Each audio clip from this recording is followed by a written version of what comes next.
അങ്ങനെ ഇംഗ്ലണ്ടിന്റെ ബേസ്ബോൾ അപ്രോച്ചുമായിട്ടുള്ള ഒരു വരവിനെ നമ്മൾ രണ്ട് കൈ നീട്ടി സ്വീകരിച്ചു. നമ്മൾ അതിനുള്ള മറുപടി കൊടുത്തു. 4-1 ഒരു വൻപൻ വിജയം നമ്മൾ സ്വന്തമാക്കി. ഇംഗ്ലണ്ട് ബേസ്ബോൾ അപ്രോച്ച് എടുത്തതിന് ശേഷം അവർ Australia, south Africa, New Zealand, Pakistan ഒക്കെയുള്ള പര്യടനങ്ങളൊക്കെ കഴിഞ്ഞിട്ടാണ്, അല്ലെങ്കിൽ അവരുമായിട്ടുള്ള മത്സരങ്ങളൊക്കെ കഴിഞ്ഞിട്ടാണ് ഇന്ത്യ വന്നത്. ഇവിടെയൊക്കെയും അവർ പരാജയപ്പെട്ടിട്ടില്ല, അവർക്ക് വിജയങ്ങൾ മാത്രമാണ് ഉണ്ടായത്. അപ്പം അവർക്ക് ഭയങ്കര കോൺഫിഡൻസ് ആയിരുന്നു. ഈ ഒരു ബേസ്ബോൾ അപ്രോച്ച് ഭയങ്കര ബെറ്റർ ആയിട്ട് തന്നെയാണ് അവർക്ക് ഫീൽ ചെയ്യുന്നുള്ളൊരു ഒരു സംഭവം ഉണ്ടായിരുന്നു. അപ്പം അതിനകത്ത് അവർ രണ്ടാമതൊന്നും ചിന്തിച്ച് കാണത്തില്ല ഇതുവരെ ആയിട്ടും. അപ്പം ഇന്ത്യയുമായിട്ടുള്ള ഈ ആദ്യ മത്സരം വന്നപ്പോൾ തന്നെയും അവർ നല്ലൊരു വിജയം സ്വന്തമാക്കി. ആദ്യ മത്സരത്തിൽ തന്നെ 5 മത്സരങ്ങളുടെ പരമ്പരയിൽ ആദ്യത്തെ മത്സരം ഇംഗ്ലണ്ട് ജയിച്ചു. ബേസ്ബോൾ അപ്രോച്ചും കാര്യങ്ങളും മണ്ണാങ്കട്ടെ എന്നൊക്കെ പറഞ്ഞിട്ട് ഭയങ്കര ബഹളവും കാര്യങ്ങളൊക്കെ. അപ്പം ഈ അശ്വിൻ കഴിഞ്ഞ ദിവസം, അപ്പം അദ്ദേഹം ഒരു യൂട്യൂബ് ചാനൽ അദ്ദേഹത്തിൻ്റെ ഉണ്ട്. ആ യൂട്യൂബ് ചാനലിൽ അദ്ദേഹം ഈ ഒരു ടെസ്റ്റ് സമയങ്ങളിലൊന്നും അദ്ദേഹം വീഡിയോ ഒന്നും അപ്ലോഡ് ചെയ്തിട്ടില്ലായിരുന്നു. അതിനുശേഷം അദ്ദേഹം ഈ എല്ലാ ടെസ്റ്റ് മത്സരങ്ങളുടെയൊക്കെ ആയിട്ടുള്ളൊരു റിവ്യൂവും കാര്യങ്ങളൊക്കെ ആയിട്ട് ഒരു 3 പാർട്ടുകളായിട്ട് ഈ വീഡിയോ അപ്ലോഡ് ചെയ്തിട്ടുണ്ടായിരുന്നു. അപ്പോൾ അതിനകത്ത് ഈ ബേസ്ബോളിനെ കുറിച്ചിട്ടുള്ള പല കാര്യങ്ങൾ അദ്ദേഹം പറഞ്ഞിട്ടുണ്ട്. അപ്പം നമ്മൾ ആ ഒരു കാര്യം കൂടെ കണക്കിലെടുത്തുകൊണ്ടാണ് നമ്മൾ ഈ വീഡിയോ ചെയ്യുന്നത്. അപ്പം ഈ ബേസ്ബോൾ എന്ന് പറഞ്ഞു കഴിഞ്ഞാൽ അവരുടെ ഭയങ്കര ഓവർ കോൺഫിഡൻസ് ആയിരുന്നു. ഇവർ ശരിക്കും പറഞ്ഞാൽ അശ്വിൻ ഇതിനകത്ത് മനസ്സിലാക്കിയിട്ടുള്ള കാര്യം, അല്ലെങ്കിൽ ടീം ഇന്ത്യ മനസ്സിലാക്കിയിട്ടുള്ളൊരു കാര്യം എന്നുള്ളത്, ഇവർ ബേസ്ബോൾ കൊണ്ട് ഉദ്ദേശിക്കുന്നത് അടിച്ചു കളിക്കുക എന്നുള്ളത് മാത്രമല്ല, മറിച്ച് ഡിഫൻസ് ഒഴിവാക്കുക എന്നുള്ളതാണ്. ഡിഫെൻഡ് ചെയ്യരുത് എന്നുള്ളൊരു കാര്യം തന്നെയാണ്, എപ്പോഴും റൺ എടുക്കുക എന്നുള്ളൊരു കാര്യമാണ് ഇവർ ഉദ്ദേശിക്കുന്നത്. അപ്പം ഇതിനകത്ത് എനിക്ക് പേഴ്സണലി ഫീൽ ചെയ്തൊരു കാര്യം ജോ റൂട്ടാണ്. ജോ റൂട്ട് അത്തരത്തിലൊരു രീതിയിൽ കളിക്കുന്ന ഒരാളെ അല്ല. പക്ഷേ അദ്ദേഹത്തെ പോലും ഈ ഒരു ബേസ്ബോൾ കളിക്കാൻ ടീം ഒന്നടങ്കം സ്വാധീനം ചെലുത്തുകയാണ്. അപ്പോൾ അദ്ദേഹം അങ്ങനെ ബേസ്ബോൾ രീതിയിൽ അപ്രോച്ചിൽ കളിക്കാൻ ശ്രമിക്കുകയാണ്. അതുകൊണ്ട് തന്നെ തുടരെ വൻ പരാജയമാണ് ജോ റൂട്ടിന്റെ ഭാഗത്തുനിന്ന് വലിയ നിരാശയായിട്ടുള്ള പ്രകടനങ്ങൾ മാത്രം. കാരണം ആ ഒരു അപ്രോച്ചുമായിട്ട് പൊരുത്തപ്പെടാൻ ജോ റൂട്ടിന് കഴിയുന്നില്ല. ജോ റൂട്ട് വളരെയധികം നല്ലപോലെ സ്പിന്നിനെ ഡിഫെൻഡ് ചെയ്യുന്ന കളിക്കുന്ന ഒരാളാണ്. വളരെയധികം സമയമെടുത്താണ് അദ്ദേഹം കളിക്കാനായിട്ടുള്ള ഒരു ടച്ചിലോട്ട് വരുന്നത്. അപ്പം അത്തരത്തിലുള്ള ഒരാളെ പെട്ടെന്ന് ബേസ്ബോൾ കളിക്കാനായിട്ട് പറയുമ്പോഴത്തേനും അദ്ദേഹം അതിനെ ക്യാച്ച് ചെയ്യാനായിട്ട്, അല്ലെങ്കിൽ അതിനെ ഏറ്റെടുക്കാനായിട്ടുള്ള ഒരു ബുദ്ധിമുട്ടുണ്ടായിരുന്നു. അപ്പം അതൊക്കെ കൊണ്ട് അപ്പം ഈ ഒരു ആൻഡേഴ്സൺ രണ്ടാമത്തെ മത്സരത്തിൽ ഇന്ത്യ ഡിഫെൻഡ് ചെയ്യാൻ വേണ്ടിയിട്ട് ഇറങ്ങുകയാണ്. അതായത് നമ്മളൊരു കുറച്ച് റൺ അടിച്ചു, നമ്മളൊരു 300 സംതിങ് റൺ അടിച്ചു. അതിനെ നമ്മൾ ഡിഫെൻഡ് ചെയ്യാൻ ഇറങ്ങണം. അപ്പം അതിൻ്റെ 3ാമത്തെ ദിവസം കണ്ട് ആൻഡേഴ്സൺ ഇതുപോലെ പത്രസമ്മേളനം അദ്ദേഹത്തെ വിളിക്കുകയാണ്, പ്രസ് കോൺഫറൻസ്. അദ്ദേഹം അപ്പം അവരോട് സംസാരിക്കുകയാണ്. അദ്ദേഹം പറയുന്നത് ഓവർ കോൺഫിഡൻസ് ആണ് അദ്ദേഹം അവിടെ കാണിക്കുന്നത്. ഒരു 500-600 റൺസ് ആണെങ്കിൽ പോലും ഞങ്ങളതൊരു 60-70 ഓവറിനുള്ളിൽ ഞങ്ങൾ ഫിനിഷ് ചെയ്യും, കളി നമ്മൾ നിർത്തും. അത്രയും വലിയൊരു കോൺഫിഡൻസിലാണ് ആൻഡേഴ്സൺ അവിടെ സംസാരിച്ചത്. അത് ആൻഡേഴ്സന്റെ മാത്രമല്ല, ആ ടീമിന്റെ ഒന്നടങ്കമായിട്ടുള്ളൊരു ആറ്റിറ്റ്യൂഡ് അത് തന്നെയാണ് ആൻഡേഴ്സൺ അവിടെ വന്ന് പറഞ്ഞത്. അല്ലാണ്ട് അതിന്റെ വ്യക്തിപരമായിട്ടുള്ള ഒരു കാര്യം മാത്രമായിരുന്നില്ല. അപ്പൊ അശ്വിനെ സംബന്ധിച്ച് അത് വളരെ ഓവർ കോൺഫിഡൻസ് പോലെ തന്നെ തോന്നി. അശ്വിന് മാത്രമല്ല, അത് ടീം ഇന്ത്യ ഒന്നടങ്കം ചൊടിപ്പിക്കുന്ന ഒരു കാര്യമാണ്, നമ്മൾ ആരാധകരെ ചൊടിപ്പിക്കുന്ന ഒരു കാര്യമാണ്. നമ്മുടെ ഇന്ത്യ വന്നിട്ട് അത് ആദ്യത്തെ ഒരു കളി ജയിച്ചു, അതുകൊണ്ട് നമുക്കൊരു വോയിസ് ഇല്ല. അശ്വിനകത്ത് പറയുന്നുണ്ട്, ആദ്യത്തെ കളി ജയിച്ചതുകൊണ്ട് തന്നെ അവരുടെ ബേസ്ബോളും അവരുടെ ടീമും നമ്മളെക്കാളും ഭയങ്കര മുന്നിൽ നിൽക്കുകയാണ്. അപ്പം നമ്മൾ ഇനിയും ഈ ഒരു റേഞ്ചിലോട്ട് എത്തിയാൽ മാത്രമേ നമുക്ക് എന്തെങ്കിലും പറയാൻ കഴിയൂ എന്നുള്ളൊരു സിറ്റുവേഷനാണ്. രണ്ടാമത്തെ മത്സരമാണെന്ന് ഓർക്കണം. അപ്പം ആ രണ്ടാമത്തെ മത്സരത്തിൽ അവരെ തോൽപ്പിച്ചു. കാരണം എന്താണെന്ന് വെച്ചാൽ ഇവരെല്ലാം ഈ ബേസ്ബോൾ അപ്രോച്ച് അല്ല ഡിഫൻസ് ഇവരെ ഒഴിവാക്കുന്നു എന്ന് പറയുമ്പോൾ തന്നെ അശ്വിൻ പറഞ്ഞത് അവരെ പൂട്ടാനായിട്ടുള്ള പല ഐഡിയസുകളും, അല്ലെങ്കിൽ പല പദ്ധതികളും പ്ലാനുകളും നമുക്ക് കുറച്ചുകൂടെ കിട്ടിയെന്നുള്ളതാണ്. കാരണം എപ്പോഴും അടിക്കാൻ വേണ്ടി നിൽക്കുന്ന ഒരു ആൾക്കാരാണെങ്കിൽ അവരെ കുറച്ചുകൂടി നല്ല രീതിയിൽ ട്രാപ്പിനകത്ത് കൊടുക്കാനൊക്കെ പറ്റുന്നുണ്ട്. അപ്പോൾ അത് ആ ട്രാപ്പും കാര്യങ്ങൾ എന്തൊക്കെയാണെന്നും, അല്ലെങ്കിൽ ആ ഐഡിയ എന്തൊക്കെയാണ് അശ്വിൻ അവിടെ കാണിച്ചിട്ടുള്ളതെന്നും, ഇതുപോലുള്ള സിറ്റുവേഷൻ എങ്ങനെ കൈകാര്യം ചെയ്യും എന്നുള്ളൊരു സംഭവം അദ്ദേഹം തുറന്ന് പറഞ്ഞിട്ടില്ല. പക്ഷെ അതുകൊണ്ട് അവരെ എങ്ങനെ കൈകാര്യം ചെയ്യാം എന്നുള്ള ധാരണ ഉണ്ടായി എന്നുള്ളൊരു കാര്യമാണ്. ജോ റൂട്ട് നമുക്ക് 4ാമത്തെ മത്സരത്തിലാണ് തോന്നുന്നു, 4ാമത്തെ മത്സരത്തിൽ ജോ റൂട്ട് ഒരു സെഞ്ചുറി അടിച്ചു. കാരണം എന്താണെന്ന് നിങ്ങൾക്ക് മനസ്സിലായിട്ടുണ്ടോ? അദ്ദേഹം 274 പന്തുകളിൽ നിന്നാണ് 122 റൺസ് അടിച്ചത്. അതായത് 100 എടുത്തതെന്ന് പറഞ്ഞാൽ 200-നപ്പുറം ബോളുകൾ ഫേസ് ചെയ്തിട്ടാണ്. കാരണം അദ്ദേഹം ആ ഒരു ബേസ്ബോൾ ശൈലി ഉപേക്ഷിച്ചതിന് ശേഷം അദ്ദേഹത്തിന്റെ സ്വതസിദ്ധമായിട്ടുള്ള ശൈലിയിൽ ബാറ്റ് ചെയ്യാൻ തുടങ്ങിയപ്പോഴാണ് അദ്ദേഹത്തിന് പ്രോപ്പറായിട്ട് കളിക്കാൻ സാധിക്കുന്നത്. അങ്ങനെ വന്നപ്പോഴാണ് ഈ 100 റൺസ് എന്നുള്ളൊരു സെഞ്ചുറി. കുറേ മത്സരങ്ങൾക്ക് ശേഷം അദ്ദേഹം ഒരു സെഞ്ചുറി അടിക്കുകയാണ്, അല്ലേ? കാരണം ബേസ്ബോൾ അപ്രോച്ച് മാറ്റിയതിന് ശേഷം എനിക്ക് എൻ്റെ ഒരു ശൈലിയുണ്ട്, ഞാൻ ആ ശൈലിയിൽ കളിക്കാം. അപ്പോൾ അവിടെ റിസൾട്ട് കണ്ടു തുടങ്ങി. ആ മത്സരത്തിൽ നമ്മൾ ജയിച്ചു, കാരണം വേറെ ആരും കളിച്ചില്ല.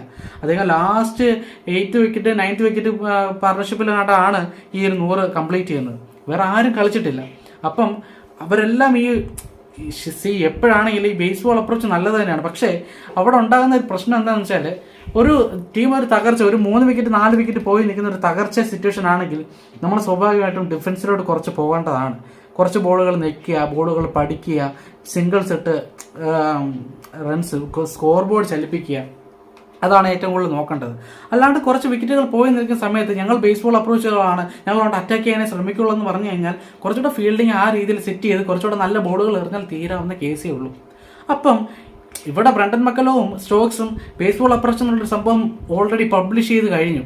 അപ്പോൾ ഇനി അതിനെ കാത്തു സൂക്ഷിക്കുക എന്നുള്ള ഞങ്ങൾ ഓൾറെഡി പറഞ്ഞല്ലോ. അപ്പോൾ ഇനി തകർച്ചയാണ് എന്തായാലും നമ്മളെടുത്ത് മുന്നോട്ട് വെച്ചു.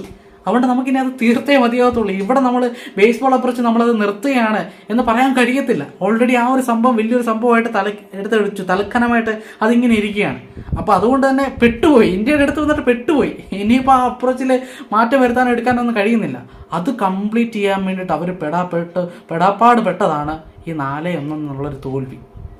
അതേസമയം സാഹചര്യം അനുസരിച്ച് ബേസ്ബോൾ നിങ്ങൾ കളിച്ചു, സാഹചര്യം അനുസരിച്ച് കുറച്ച് ഡിഫൻസൊക്കെ ആയിട്ട് നമ്മുടെ ബോളേഴ്സിൻ്റെ സ്ട്രാറ്റജിയും കാര്യങ്ങളൊക്കെ ഒന്ന് പഠിച്ച് അങ്ങനെ കൊണ്ടുവരാൻ നോക്കുമായിരുന്നെങ്കിൽ ഒരു പക്ഷേ അവരിവിടെയും ഒരു പരമ്പര വിജയം സ്വന്തമാക്കിയേനെ ഇല്ലേ? തീർച്ചയായും അതിനുള്ള കെൽപ്പും കാര്യങ്ങളൊക്കെ ഉണ്ട്. പക്ഷെ ഇവിടെ ഒരു ഭയങ്കര ഓവർ കോൺഫിഡൻസും കാര്യങ്ങളും ഒക്കെ ആയിപ്പോയി. അപ്പം അത്തരത്തിലാണ് പ്രത്യേകിച്ച് നമ്മുടെ രോഹിത് ശർമ്മ എനിക്ക് ബ്രില്യൻ്റ് ആയിട്ടുള്ളൊരു ക്യാപ്റ്റൻസി കാഴ്ചവെച്ചു. അതുപോലെ തന്നെ ബാറ്റിങ്ങിലും നമ്മുടെ ഈ യുവജനങ്ങളൊക്കെ ആണെങ്കിലും യുവതാരങ്ങളൊക്കെ ആണെങ്കിലും തീയായിരുന്നു. തീ എന്ന് പറഞ്ഞ സർഫറാസ് ഖാൻ, ധ്രുവ ജൂറൽ, ഗില്ല്, അതുപോലെ തന്നെ നമ്മുടെ ജയ്സ്വാൾ, ഇവരൊക്കെ എന്ന് പറഞ്ഞാൽ അന്യായ പെർഫോമൻസ് ആണ് കാഴ്ചവെച്ചത്. അതിൻ്റെ ഒരു കാര്യം എടുത്തു പറയേണ്ടതാണ്. കാരണം വിരാട് കോഹ്ലിയൊക്കെ ഇല്ല, KL രാഹുൽ ഇല്ല, ചില സമയങ്ങളിൽ രവീന്ദ്ര ജഡേജ നമുക്കില്ല, ജസ്പ്രീത് ബുംറ ഇല്ലാണ്ട് നമ്മൾ ഇറങ്ങി, മുഹമ്മദ് ഷമി ഇല്ലാണ്ട് നമുക്ക് ഹോൾ സീരീസ് നമ്മൾ കളിച്ചത്. അങ്ങനെ ഒത്തിരി കാര്യങ്ങൾ ഉണ്ടായിട്ട് രോഹിത് ശർമ്മ ഈ കുറവുകളൊന്നും മീൻസ് നമ്മളെയൊന്നും അറിയിച്ചിട്ടില്ല. അതുപോലെ തന്നെ എടുത്തു പറയേണ്ട ഒരു കാര്യം രോഹിത് ശർമ്മയുടെ ക്യാപ്റ്റൻസിയിൽ വന്നൊരു കാര്യമാണ്. ഈ ഒരു രണ്ടാമത്തെ മത്സരത്തിലാണോ മൂന്നാമത്തെ മത്സരത്തിലാണോ രവിചന്ദ്ര അശ്വിനെ നമുക്ക് കാണാൻ കഴിഞ്ഞില്ല ബോളിങ്ങിൽ. പ്രത്യേകിച്ച് നമ്മുടെ ബോളിംഗ് സമയമാണ്. ആ ബോളിംഗ് സമയത്ത് അദ്ദേഹത്തെ കാണാൻ കഴിഞ്ഞില്ല. കാരണം അദ്ദേഹത്തിൻ്റെ അമ്മയ്ക്ക് കുറച്ച് പ്രശ്നമായതുകൊണ്ട് കുറച്ച് ഹെൽത്ത് ഇഷ്യൂസ് ഒക്കെ ഉണ്ടായി. അതുകൊണ്ട് തന്നെ വീട്ടിൽ പോരേണ്ടി വന്നു. അപ്പോൾ ആ സമയത്ത് നമുക്കറിയാം രോഹിത് ശർമ്മയാണ് അദ്ദേഹത്തെ വീട്ടിലോട്ട് പറഞ്ഞു വിടുന്നത്. കാരണം ഒരു ഒരു ഒരു ഒരു ഫ്ലൈറ്റ് ഇല്ല, വീട്ടിൽ പോയിട്ട് എത്തണം. കാരണം ഇങ്ങനൊരു സീരീസ് പൊയ്ക്കൊണ്ടിരിക്കുകയാണ്. ഇംഗ്ലണ്ടുമായിട്ട് വളരെ ഇമ്പോർട്ടൻ്റ് ഉള്ള മത്സരമാണ്. ആ മത്സരത്തിൽ പോലും വീട്ടിലോട്ട് ചെല്ലണമെന്ന് അദ്ദേഹത്തിന് ആഗ്രഹമുണ്ടില്ല, അശ്വിന് ആഗ്രഹമുണ്ട്. അപ്പോൾ അദ്ദേഹത്തിന് വീഡിയോയിൽ അത് കുറച്ച് വൈറലായിട്ടുള്ള കാര്യമാണ്. പിന്നെ രോഹിത് വന്ന് പറയുന്നത് നിങ്ങൾ എന്തായാലും പോകണം, നിങ്ങൾ പോയിട്ട് വാ, ചാർട്ടേഡ് നിങ്ങൾ ഫ്ലൈറ്റ് നമുക്ക് റെഡിയാക്കി തരാം, അതൊന്നും വിഷയമില്ല. അപ്പം അവർ ഫിസിയെ അദ്ദേഹത്തിൻ്റെ കൂടെ വിടുന്നു, കാര്യങ്ങളൊക്കെ അന്വേഷിക്കാൻ പറയുന്നു. ഇങ്ങനെയൊക്കെ ഒരു ലീഡർ ചെയ്യുന്നു, ഒരു ക്യാപ്റ്റൻ ചെയ്യുന്നു എന്നുള്ളത് കൊണ്ടാണ് രോഹിത് ശർമ്മ ഒരു ലീഡർ എന്നുള്ള കാര്യത്തിൽ പറയുന്നത്. എല്ലാവർക്കും ഇഷ്ടമുള്ള ഒരാളാക്കി മാറ്റുന്നത്, എല്ലാവരും ഒരു ഒന്നായിട്ട് മീൻസ് പെർഫോം ചെയ്യുന്ന ഒരു കാരണം രോഹിത് ശർമ്മയാണ്. എല്ലാവരെയും അതേ രീതിയിലാണ് അദ്ദേഹം കൈകാര്യം ചെയ്യുന്നത്, ട്രീറ്റ് ചെയ്യുന്നതൊക്കെ. അപ്പോൾ ആ കാര്യങ്ങളൊക്കെ എടുത്ത് പറയുന്നുണ്ട്. അപ്പം ഇങ്ങനൊരു സിറ്റുവേഷൻ രോഹിത് ശർമ്മ ആ ഒരു പ്രഷറോ കാര്യങ്ങളോ ഒന്നും കാണിച്ചില്ല. അശ്വിന് നിനക്ക് പോകണം, നീ പോയിട്ട് വരൂ, ബാക്കി കാര്യങ്ങളൊക്കെ ഇവിടുത്തെ കാര്യങ്ങളൊക്കെ നമ്മൾ നോക്കിക്കോളാം, വിഷയമില്ല. അവർ ധൈര്യം കൊടുത്തിട്ട് അശ്വിനെ വിടുന്നു. എന്നാൽ ബാക്കിയുള്ള ചുരുക്കം ബോളേഴ്സിനെ വെച്ച് 4 ബോളേഴ്സിനെ വെച്ചിട്ട് ഇന്ത്യ ബോൾ ചെയ്യുന്നു. അതൊക്കെ ഒരു വലിയ തീരുമാനമാണ്. ഒരു പക്ഷേ അശ്വിനെ പോയിട്ട് ചിലപ്പം തിരിച്ചു വരാൻ പറ്റുമോ കഴിയുമോ എന്നുള്ള സാഹചര്യങ്ങളൊന്നും അറിയത്തില്ല ഇല്ലേ?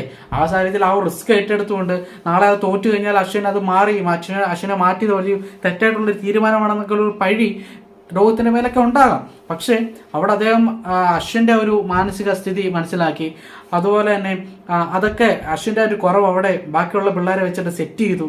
അതൊക്കെ വലിയൊരു കാര്യം തന്നെയാണ്. നമുക്ക് എത്ര പറഞ്ഞാലും നമുക്ക് മതിയെ വരാത്ത കാര്യങ്ങളൊക്കെ തന്നെയാണ്. അപ്പം അത്തരത്തിലുള്ളൊരു ക്യാപ്റ്റനെയും നല്ല കുറച്ച് യുവതാരങ്ങളെയും എക്സ്പീരിയൻസ് ആയിട്ടുള്ള താരങ്ങളെ കിട്ടി നമുക്ക് ഭയങ്കര ബ്ലെസ്സിങ് തന്നെയാണ്. അപ്പം എന്തായാലും ആ ഒരു ബേസ്ബോൾ ഇനിയിപ്പോൾ അവർ തീർച്ചയായിട്ടും ഇംഗ്ലണ്ട് ടീം ചർച്ച ചെയ്യും. ആ ബേസ്ബോൾ നമ്മളത് കണ്ടിന്യൂ ചെയ്തിട്ട് കാര്യമില്ല.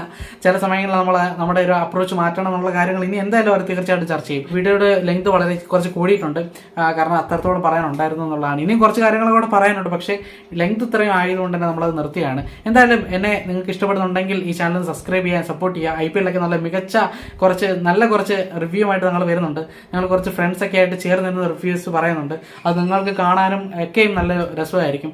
ഫാൻ ഫൈറ്റ് ഒക്കെ പോലെ തന്നെ കളിയാക്കലുകളും കാര്യങ്ങളുമായിട്ടും കാര്യം പറച്ചിലും ഒക്കെ ആയിട്ട് നമ്മൾ എത്തുന്നതായിരിക്കും. അപ്പം നിങ്ങൾ എന്നെ ഒന്ന് സബ്സ്ക്രൈബ് ചെയ്യുക. നല്ല നല്ല പബ്ലിക് റിയാക്ഷൻസ് വീഡിയോസ് ഒക്കെ നമ്മൾ ചെയ്യാൻ ആഗ്രഹിക്കുന്നുണ്ട്.